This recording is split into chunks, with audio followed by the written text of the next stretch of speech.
그러면 뭐 임기 단축을 전제로 한 개헌 뭐 이런 것도 생각을 해볼 수 있다는 건가요? 있죠. 그래서 그 전 단계가 뭐냐? 네. 제가 생각할 때는 거국내가 지금 어쨌든 안 할 것 같아요. 총리를 그걸 해야 되잖아요. 네.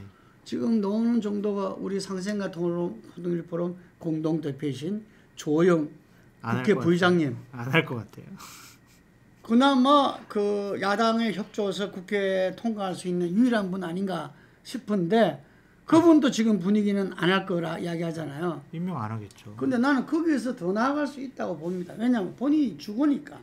그래서 저는 이 부분이 지금 17% 찍고 올라가고 있잖아요. 1%씩, 뭐 20%, 뭐 이렇게 올라가고 있는데 이게 다시 꺾입니다. 네. 그럼 쇄신 거국내가 안 하면 꺾인다. 다시 꺾이는 거죠. 이게 그리고 지금 이재명의 민주당 기세가 이제는 치고 올라오죠. 치고 올라가잖아요. 그러니까 보수에서 이 지금 TK라든지 70대 이상이 다시 이 지지세를 갖다가 지금 17%로 떨어졌던 TK가 45%까지 올라갔잖아요. 이게 다시 꺾입니다. 이 꺾이는 시점에서는 아마 보수에서 이 한국 현대사를 쭉 지켜봤던 사람들이 이제 또다시 나설 겁니다. 당신은 안 되겠어. 이렇게 그냥 손절이에요. 이제 당신 혼자는 안 된다. 그러니까 우리가 내민 카드를 받아라. 그게 당신이 사는 길이다. 라면서 김건희 특검법, 네. 거국내가 네. 이걸 받지 않으면 죽는다는 시점이 온다는 거죠. 근데 지금 현재 20번대까지의 대통령의 분위기는 거국내각은 전혀 생각을 하지 않고 그냥 총리 정도는 전문가, 외교 안보 아니면 경제 전문가로 하겠다라는 원칙을 세워두고 그중에서 고르는 것 같고요.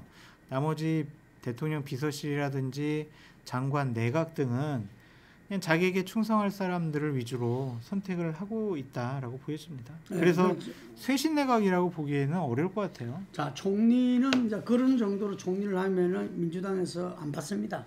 안 받겠죠. 안 받고 만약에 그 이번에 25일 날 위정교사 1심이 유죄됐다면 받을 수밖에 없어요. 받았어야 되는데 근데 지금 그것이 무죄가 됐기 때문에 이거는 사법 리스크에서는 이 장기적으로 보면 어찌 될지 몰라요. 하지만 지금 현재 일단 사법 리스크를 탈출한 겁니다. 예. 그렇게 봐야 돼요. 여권에서도 그렇게 보고 앞으로 전국 운영을 해나가야 되는 거고. 그때 그 정도의 총리 후보는 안 받습니다. 안 받는다 하더라도 데미지를 안 받아요.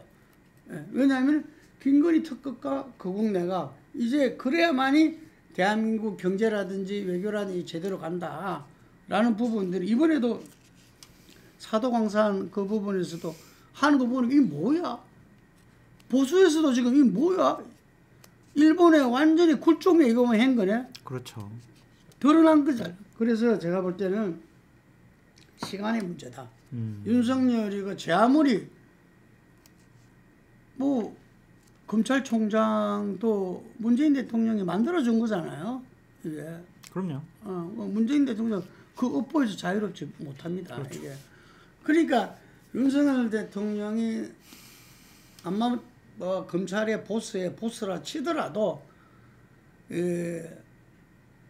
검사에 불과한 거죠. 네. 예를 들면 그렇기 때문에 버텨자 한계가 있다. 이게 그러면 보수가 공멸하는데 나 두겠냐? 그 말 안 들으면은 끝까지 중재안에 대해서 다 같이 뭔가 그래도 살 길을 모색안을 거부하게 된다면은 이제는 보수가 돌았습니다. 네. 예. 말한 대로 10% 초반으로 떨어져 봐요. 네. 그때 가서는 한국 선언하게 될 겁니다. 그러니까 그 전에 할 수 있는 그게 한끗 차이입니다. 자기가 그래도 주도하는 모양이라도 갖추면서 하느냐. 이 대표님의 그 말씀이 아주 탁월한 식견이긴 한데 윤통은 안 할 것 같아요. 사람이 그렇게 쉽게 바뀌지 않을 것 같다라는 생각이죠. 아니 내가 예를 들었잖아. 아니 이분은요. 박근혜도 바뀌잖아요. 아니 보수나 국민의힘은 신경을 안 써요. 그냥 자기만 생각을 하는 분이에요.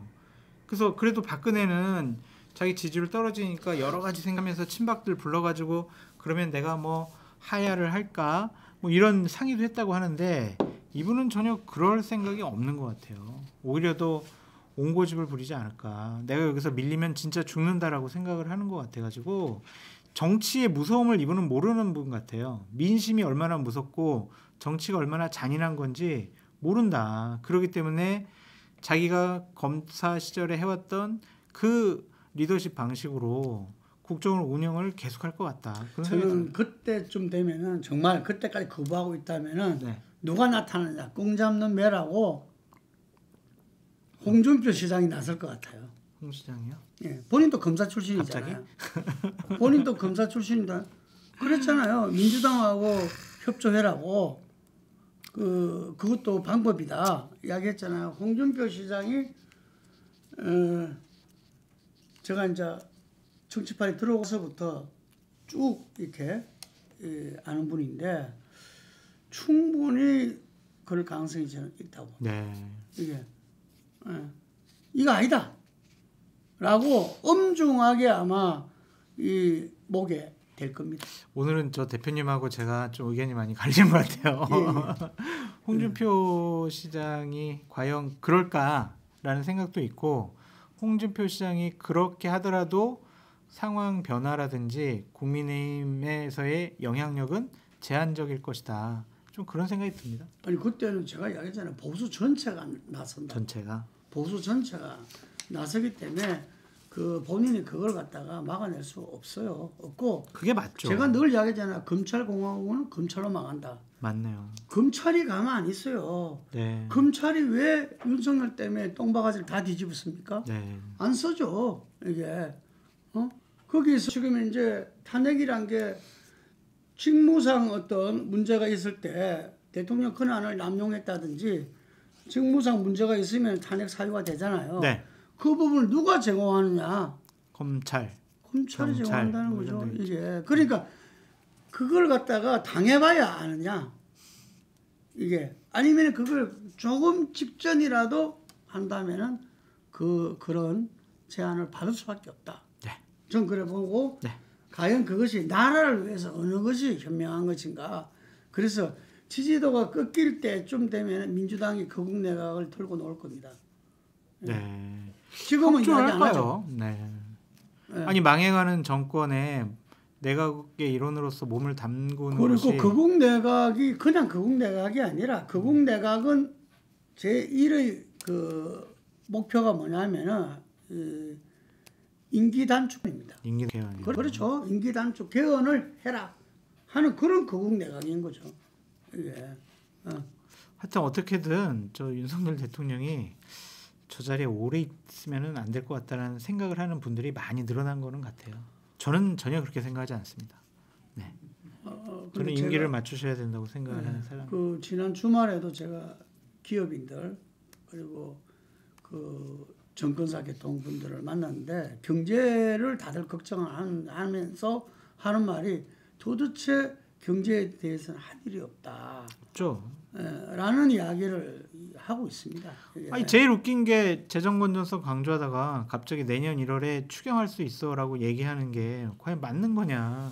그러니까 이게 경제에 대한 어떤 관념 자체가 없으신 것 같아요. 원칙도 없고. 그런데 그 대통령실과 그 기재부라든지 이쪽에 어제 이야기 들으니까 뭐뭐 하는 친구들이 거기 다 있긴 있더라고요. 네. 그럼 도대체 그 친구들은 뭐 하냐고 물어봤더만은 자기들 또 물어보면 그 친구들 또 뭐 그냥 웃고 만다 그러더라고. 이게 그래가 되겠습니까? 이게 제대로 정책을 펴고 시행 속에서 비판받을 건 비판받고 또 시정하고 나가야 되는데 이런 시스템 작동이 하나도 안 된다는 거죠. 그러니까 김대남 씨가 얼마 전에 얘기했잖아요. 그냥 뭐 얘기를 해봤자 본전도 못 찾으니까 입 다물고 그냥 가만히 있는다. 그렇게 얘기하는 것이 대통령실의 분위기라면 내각에서도 그럴 수밖에 없는 거죠. 마지막으로 우리 장 소장님은 그 윤석열 대통령이 변하지 않을 거다 이야기를 계속 하시는데 저는 그 사람의 천성은 안 변하지만 행태는 얼마든지 변할 수 있는 거를 살아보면 알게 됩니다. 이게 그래서 마지막으로 윤석열 대통령에서 바람이랄지 어떤 부분을 한번 어떻게 가야 된다 안 할지라도 가야 되는 길을 한번 이야기해봐요. 좀 기대를 접었기 때문에 그런 얘기를 뭐 해봤자 소용이 없다는 생각이 들어요. 그래도 해야 됩니다. 쇄신 내각, 쇄신 개혁 하세요. 그러니까 예를 들면은 그냥 뭐 자기랑 같이 호흡 맞추고 충성하는 사람들이 아니라 다른 얘기하는 사람들을 그냥 내각에 대통령 비서실에 일단 임명했으면 좋겠습니다. 예를 들면 유승민 의원 되게 싫어하시잖아요. 근데 유승민 의원 대단히 올바르고 경제적인 식견이 탁월하잖아요. 그런 분 국무총리나 기재부 장관 시키면 어떨까 그런 생각도 들고 이준석 싫어하시는 거 알아요. 근데 보수파의 젊은 정치인들에게 국정 경험할 수 있는 기회를 주는 나라의 큰 어른으로서의 역할을 하면 야 상대방도 포용하는구나 윤석열 달라졌구나 인적 쇄신 개각으로부터 국민들이 인정할 거거든요. 그거 안 하면 그냥 말짱 도루묵이다 그렇게 말씀드려요.